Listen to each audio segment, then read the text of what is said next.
Hello guys welcome back to my channel. आज रातिपुৱা অলপমান বাহিৰলৈ চালোঁ। মোৰ ভণ্টি কুকুৰক ঘূৰাই আছে। চালোঁ এতিয়া ব্ৰাছ কৰি লওঁ, তাৰপিছত অলপমান পুৰি বনাম বুলি ভাবিছোঁ নাস্তা কৰিবৰ কাৰণে। তাৰ কাৰণে পুৰি বনালোঁ। ভাবিছোঁ অলপমান টিভিত গান শুনো, তাৰ কাৰণে গান শুনিলোঁ। নাস্তা অলপমান কৰি কিনে মানে বেংকত যাম, মানে মাৰ বেংকৰ বইটো কিবা বেয়া হৈছে নেকি তাকে চাবলৈ বেংকত যাম। এতিয়া ৰেডি হৈ লওঁ, ৰেডি হৈ কিনে অকণ আইনাত অলপমান ঢং মাৰি আছোঁ, ষ্টাইল দেখাই আছোঁ অলপমান আইনাত।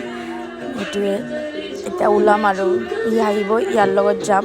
যাই পিনে বেংকত চাব লাগিব কি প্ৰব্লেম হৈছে এনেকুৱা বেংকত মোৰ মাৰ। চাওঁ বেংকত গৈ পিনে, এতিয়া গৈ আছোঁ।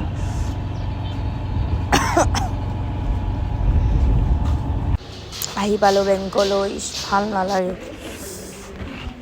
ইমান ভিৰ থাকে ন বেংকত, কি ক'ম আৰু। এতিয়া ওলাই আহিলোঁ, বেংকৰ বডি এক্টিভ নাই, তাৰ কাৰণে আহি গ'লোঁ আৰু একদম মুড বেয়া হৈ গ'ল।